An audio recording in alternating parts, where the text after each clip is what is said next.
nós podemos desenvolver uma economia de mercado sob o socialismo. Durante um longo período de tempo, a China permaneceu fechada aos Estados Unidos. Para um país como o primeiro, é realmente um grande desafio alcançar uma modernização rápida.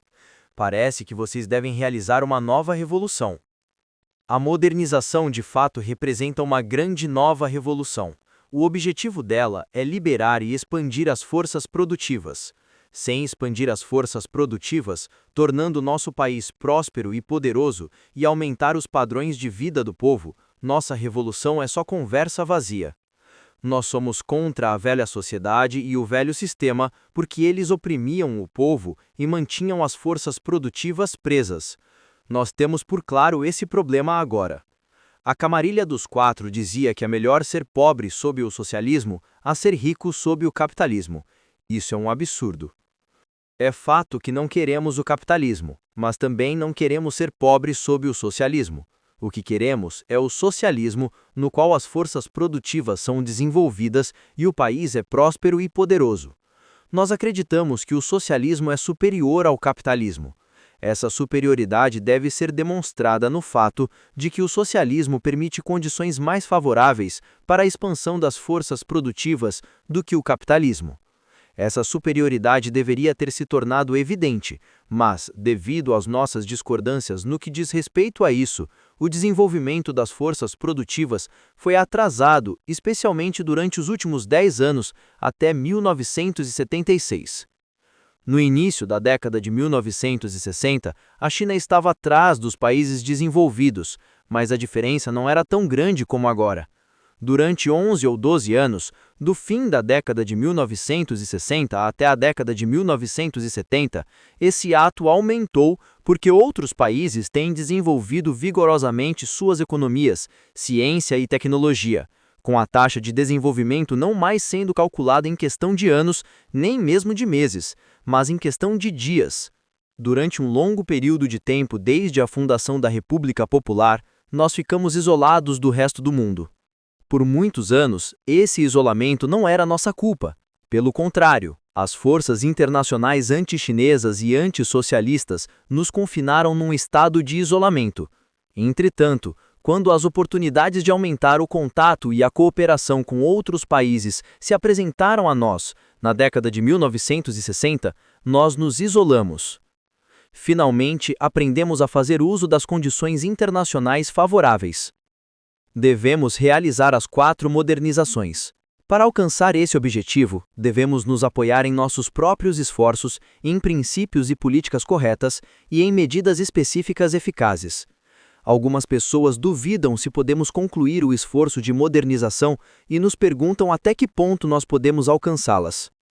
Desfrutamos de 4 condições favoráveis para atingir esses objetivos. Quais sejam? Em primeiro lugar, nós temos recursos naturais abundantes.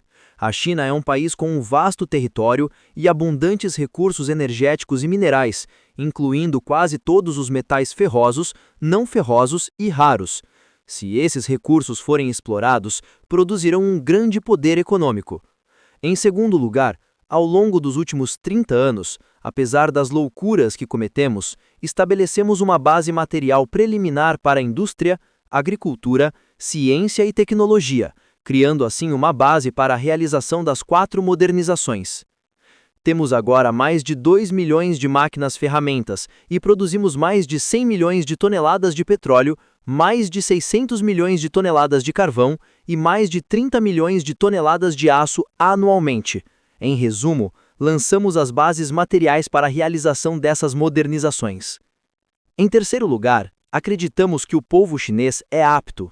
Por cerca de 10 anos, os grilhões mentais impostos por Lin Biao e pela Camarilha dos Quatro prendeu o pensamento das pessoas e as impediu de colocarem sua sabedoria e criatividade à prova. Mas agora estamos encorajando as pessoas a se emanciparem suas mentes e reiterando a política de deixar sem flores desabrocharem e sem escolas de pensamento se enfrentarem, como proposto pelo presidente Mao, para criar as condições necessárias para despertar a iniciativa do povo chinês e trazer sua inteligência e sabedoria à plena atividade. Estamos fortalecendo e promovendo a democracia para o mesmo objetivo. Mas algumas pessoas confundem nossa democracia em expansão com a defesa da anarquia. Na verdade, a anarquia foi praticada nos dias de Lin Biao e da Camarilha. O desenvolvimento está fora de questão sob a anarquia. Se você tivesse vindo à China nos anos 50 ou no início dos anos 1960, você teria descoberto que nossa conduta social era boa. Durante esses tempos difíceis, as pessoas observaram a disciplina, levaram em consideração a situação geral, combinaram o interesse pessoal com os interesses gerais do coletivo, do Estado e da sociedade, e conscientemente superaram as dificuldades com o governo. Foi dessa forma que passamos pelos 3 anos de dificuldades econômicas que começaram em 1959. Entretanto, Lin Biao e a Camarilha corromperam completamente essa boa conduta social. Agora, a muralha Xidan em Pequim tem sido por um tempo um lugar onde essas pessoas, que não trabalham, frequentemente criam distúrbios. Eles são perniciosamente influenciados pela ideologia da Camarilha. Eles se reúnem para criar problemas e até mesmo para se envolver em espionagem. Embora alguns deles sejam bem intencionados, na verdade estão imbuídos da ideologia desse grupo. Eles praticam o ultra-individualismo e a anarquia. Embora estes jovens sejam poucos, têm uma enorme influência. Adotamos uma atitude séria com eles com o objetivo de educar a geração mais jovem. Portanto, afirmamos que, ao mesmo tempo em que fortalecemos a democracia, devemos melhorar o sistema socialista legal. Devemos emancipar nossas mentes e restaurar a boa conduta social que prevaleceu por muito tempo. Vamos tentar despertar plenamente a iniciativa do nosso povo para realizar as 4 modernizações, mas temos uma pré-condição, ou seja, precisamos criar uma situação política caracterizada por estabilidade e unidade social. Entretanto, também devemos prestar atenção no treino do pessoal. Por muitos anos, nós negligenciamos a pesquisa científica e a educação, resultando em grandes perdas nessa área. Portanto, devemos fortalecer a ciência e a educação, descobrir pessoal capaz e fazer bom uso deles. Para resumir, devemos despertar a iniciativa do nosso povo. Se pusermos em prática a sabedoria e a inteligência do povo, a China tem grandes esperanças. E em quarto lugar, para realizar as 4 modernizações, devemos seguir a política externa correta de abertura para o mundo exterior. Embora confiemos principalmente em nossos próprios esforços, em nossos próprios recursos, em nossas próprias bases para realizar as 4 modernizações, seria impossível atingirmos este objetivo sem a cooperação internacional. Devemos fazer pleno uso das realizações científicas e tecnológicas avançadas de todo o mundo e também do financiamento potencial do exterior para que possamos acelerar as 4 modernizações. Esta oportunidade não existia para nós no passado. Mais tarde, quando as condições mudaram, falhamos em aproveitá-las por algum tempo. Já é hora de aprendermos a utilizá-las.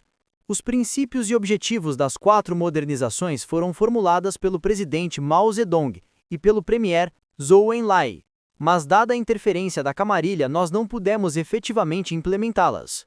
Depois da queda dessa, fizemos grandes esforços para resolver os numerosos problemas que eles causaram. Foi apenas no ano passado que começamos a mudar nosso foco para o caminho da modernização. Qual é a principal tarefa política para a China? A conquista das 4 modernizações. Durante o esforço para tal, estamos obrigados a resolver problemas complicados e a encontrar dificuldades. Por exemplo, nossos departamentos estão sobrecarregados de pessoal. Além disso, devemos dominar a ciência e a tecnologia modernas, mas ainda não temos pessoal competente o suficiente. Precisamos de uma situação política de estabilidade e unidade, que basicamente já criamos, mas ainda há muitos problemas a serem resolvidos.